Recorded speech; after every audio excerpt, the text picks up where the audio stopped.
اور جو کچھ ان کو نقصانات پہنچتے ہیں اگر آپ اس پہ نظر رکھیں تو میں سمجھتی ہوں کہ وہ ایک زہر ہے جو کہ انسان اپنے اندر خود خوشی سے سرایت کر رہا ہے۔ دیکھیے جہاں تک اس کے نقصانات کا تعلق ہے وہ ان کی صحت پہ بہت برا اثر پڑتا ہے، اور ہر آرگن جو ہے اس پہ اثر پڑتا ہے، کڈنی پہ اثر پڑتا ہے، ان کی لیور پہ اثر پڑتا ہے، دل پہ، دماغ پہ۔ ان چیزوں میں اتنا زیادہ اثر ہوتا ہے کہ وہ اپنے نوکری جو بھی جاب ان کی ہوتی ہے اس میں وہ بالکل ان کا دلچسپی آہستہ آہستہ کم ہوتی جاتی ہے۔ اور اس کے علاوہ دیکھیے اپنی جان کے اوپر اب ذہن میں جو چیز سوچنے سمجھنے کی جو حصہ صلاحیت رکھتا ہے یا جو حصہ جو ہے وہ پلاننگ کرتا ہے، وہ دونوں حصے جو ہیں وہ اس سے ناکارہ ہو جاتے ہیں آہستہ آہستہ۔ اور جو دل ہے اس کو ظاہر ہے چونکہ وہ بلڈ پریشر بڑھتا ہے اس سے انسان کا، تو اس سے بھی اس کے دل پر بھی اثر پڑتا ہے، اور اس کا ڈر ہوتا ہے کہ ان کو کوئی اسٹروک وغیرہ نہ ہو جائے۔ کیونکہ میں نے ڈاکٹروں سے اس چیز کو ڈسکس کیا ہے، تو اس کا جو مجھے، اور خاص طور پہ وہ لوگ جو یہ چلا رہے ہیں اس کے ریہیبلیٹیشن کے ادارے، تو وہاں پہ جو لوگ ہیں وہ ان کو اچھی طرح سے سمجھتے ہیں، ان کے بیہیویئر کو بھی دیکھتے ہیں۔ تو جب میں اپنی ریسرچ جب کتاب لکھ رہی تھی تو اس میں یہ ایک چیپٹر ہے، تو اس کے لیے جب میں ریہیبلیٹیشن کے کچھ لوگوں سے فون پہ بات کی یا میں گئی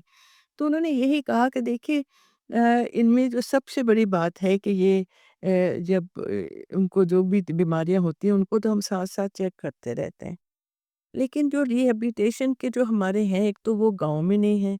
وہ ہیں سارے زیادہ تر بڑے بڑے شہروں میں۔ تو وہ ان کے لیے جہاں پہ بھی ہوتا ہے یا چھوٹے جو قصبے ہوتے ہیں ان میں بھی جب یہ ہوتا ہے لوگ مطلب اس میں انوالو ہوتے ہیں ڈرگس میں، تو وہ پھر وہاں تک پہنچ نہیں پاتے، اور ان کی کوئی وہاں پہ جو ہے وہ بہتر ہونے کے کوئی طریقے نہیں ہوتے۔ پھر ایک چیز جو ریہیبلیٹیشن کے جو تھے انہوں نے یہ بات کہی کہ جی دیکھیے ہم ان کو بہت اچھی طرح برین واش کر کے بھیجتے ہیں کہ یہ بیماریاں اور یہ آپ کے لیے زندگی کے لیے خطرہ ہے، اور پھر وہ تیار ہو جاتے ہیں کہ ہم باہر جائیں۔ لیکن جب وہ اپنے گھروں کو لوٹتے ہیں تو پھر وہاں پہ ان کے اوپر ایک تو اسٹیگما لگ جاتا ہے کہ جی ڈرگا ہے، یہ ڈرگ پیتا تھا، یہ ڈرگ پیتا تھا۔ تو دیکھیے ایک تو میں چاہتی ہوں کہ جہاں میں بلکہ یہ کہنا چاہتی ہوں آپ سب سے اپنے پورے معاشرے سے کہ اسے ایکسیپٹ کریں، اسے اچھی طرح ایکسیپٹ کریں، جو آئے اس کو یہ بار بار اس کے سامنے دہرانا، اس سے وہ پھر دوبارہ واپس چلے جاتے ہیں، اور 25 سے 30% ہے جو کہ دوبارہ واپس چلے جاتے ہیں، کیونکہ وہ وہاں کی وہ سب تانے اور وہ جو ان کے اوپر ایک اسٹگما لگ جاتا ہے وہ سب نہیں سہتے، اس سے ان کو تکلیف ہوتی ہے۔ تو یہ ہمارے ایک معاشرتی جو ہے وہ بیماری ہے، اور معاشرے میں کو جب تک معاشرہ اس کو نہیں ایکسیپٹ کر کے اور اس کے سدباب کے لیے اپنے آپ کو اپنا جو حصہ ڈالیں گے، اس وقت تک میں سمجھتی ہوں کہ یہ جو ہے یہ بڑھتی جائے گی۔ ابھی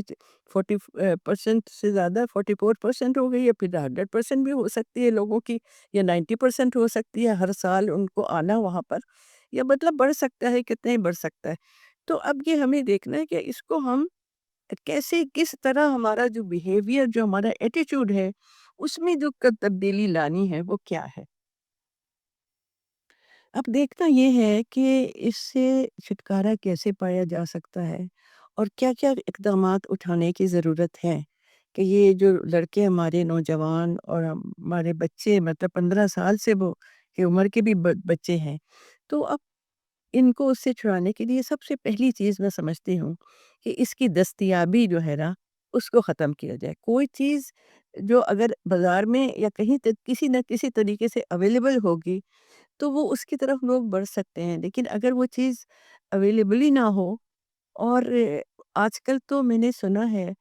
کہ یونیورسٹیز کے باہر، یونیورسٹیز میں اندر بھی کچھ لوگ ایسے ہوتے ہیں جو اس کے سپلائر ہوتے ہیں۔ اب ان کے سپلائر کی روک تھام کے لیے باقاعدہ ہماری سیکیورٹی کو، ہماری پوری حکومت کو اس کی طرف توجہ دینی چاہیے، اور پھر انڈیویجولی توجہ دینی چاہیے۔ بچوں کے پیرنٹس کو چاہیے کہ وہ بھی پتہ کریں کہ وہاں پہ کون کون ایسے ہوتے ہیں جن کو اپنے بچوں کے اوپر شک ہے کہ وہ ڈرگ استعمال کرتے ہیں یا ان کے کوئی ثبوت بھی مل چکا ہے۔ تو سب سے جو سپلائی ہے اس کی، اس کو ختم کرنے کے لیے، اور دوسرے اگر جو سپلائر پکڑے گئے ہیں، بعد میں پڑھتی ہوں کہ پکڑے جاتے ہیں، لیکن پھر ان کو پتہ نہیں چلتا، ان کو چھوڑ دیتے ہیں یا کیا کرتے ہیں۔ تو ان کو سخت سے سخت سزائیں دی جائیں اور باقاعدہ ان کو بتایا جائے کہ ان کو یہ سزا دی گئی ہے، اس کی وجہ سے وہ اس جو ہے وہ کیونکہ وہ سپلائی کرتے تھے تو ان کو اتنی سخت سزا دی گئی ہے تاکہ باقی لوگوں کو اس سے ہو کہ وہ ایسے کام نہ کریں۔ دوسرے کہاں سے آتی ہے وہ بھی اس کی رسد بھی دیکھنی چاہیے کہ اس کی رسد کیا ہے، اور پھر اس کی سپلائر اور اصل چیز دیکھیے بچوں میں یہ چیز باقاعدہ جب وہ بچے بڑے ہو رہے ہوتے ہیں تو ان کو بچانا چاہیے کہ دیکھیے آپ سے لوگ یہ بھی کہیں گے آپ کی کلاس فیلوز کہ آپ ذرا اس کو استعمال کر کے تو دیکھیں کتنا، تو یہی ہوتا ہے کہ اکثر وہ پہلی دفعہ استعمال کرتے ہیں اور پھر اس کے آہستہ آہستہ عادی ہو جاتے ہیں۔ تو ان چیزوں کو ہمیں اپنے بچوں کو اپنی ان کی اپ برنگنگ کرتے وقت ان کی تربیت کرتے وقت ان چیزوں کو بتانا چاہیے، ہر چیز کا بتانا چاہیے کہ آپ ایسے نہ اگر کوئی چیز کھانے کو دے تو وہ آپ نہ کھائیں، ممکن ہے اسے بے ہوشی کی تو مطلب اور کوئی بلائے کہے کہ آپ اپنے پیرنٹس کے گھر وہ بلا رہے ہیں تو آپ نہ جائیں جب تک آپ کنفرم نہ کر لیں، تو یہ سب چیزیں ہمیں اس زمانے میں جب کہ ہمارے اس قسم کے جرائم جو ہیں وہ بڑھتے جا رہے ہیں تو ہمیں اس چیز کا بہت خیال رکھنا چاہیے اور اس کی سپلائی روک کر اور پھر جو اس کے نقصانات ہیں اس کے لیے باقاعدہ سلیبس میں کوئی ہو جگہ کہ جس میں ان کو بتایا جائے کہ جو منشیات کا استعمال کرتے ہیں ان کی صحت اس طرح ختم ہو جاتی ہے آہستہ آہستہ، ان کا ذہن ان کا دل ان کے تمام آرگن جو ہیں وہ بالکل بیکار ہو جاتے ہیں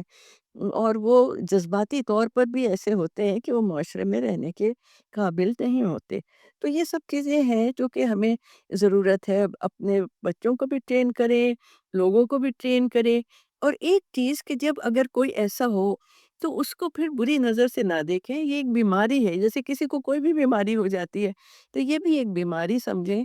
اور ان کو اور انکریج کریں کہ جب آپ آئیں گے تو پھر آپ کے ساتھ یہ اچھی بات ہوگی، آپ کا یہ انعام آپ کو دیا جائے گا، یہ تاکہ وہ آئیں تو ان کو ایک اچھا ماحول خوشگوار ملے۔ دیکھیے گھر کا ماحول جو ہے وہ بہت کچھ جو ہے وہ انسان کو بدل سکتا ہے، تو یہ تمام جو ہے سد باپ کے طریقے یہ ہم کو ایز اے نیشن سوچنے کی ضرورت ہے، ایز اے معاشرہ سوچنے کی ضرورت ہے،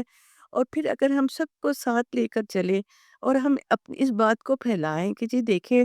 آپ، اور خاص طور پہ ان علاقوں میں جہاں اس کے لوگوں کو پتہ نہیں چلتا اور وہ ہوتے ہیں وہ ڈرگ بھی لیتے ہیں لیکن وہ بیماری سمجھتے ہیں وہ لوگ، تو اس طرح بھی ان کو اویئرنیس کی کوئی طریقہ کار ہونا چاہیے کہ جس میں ان کو اویئرنیس ہو کہ اگر وہ اس کا اس طرح ریئیکٹ کرتا ہے تو وہ ضرور کہیں ایسا تو نہیں ہے کہ وہ ڈرگس میں مبتلا ہے۔ اور جتنے ہمارے ہیں اس کے ریہیبلیٹیشن کے ادارے ان کو بھی بڑھانے کی ضرورت ہے، ان کو ان کی برانچز اور چھوٹی جگہوں میں بھی کھولنے کی ضرورت ہے، تو اس کے لیے اگر ہم سب مل کے اس کے لیے کام کریں گے، حکومت کے ساتھ دیں گے، اور کیونکہ ہمارے سب کے اپنے ہی ہیں یہ سارے لوگ، تو اس سے پھر انشاءاللہ مجھے امید ہے کہ اس سے ہمیں نجات کی کوئی نہ کوئی صورت نظر آئے گی۔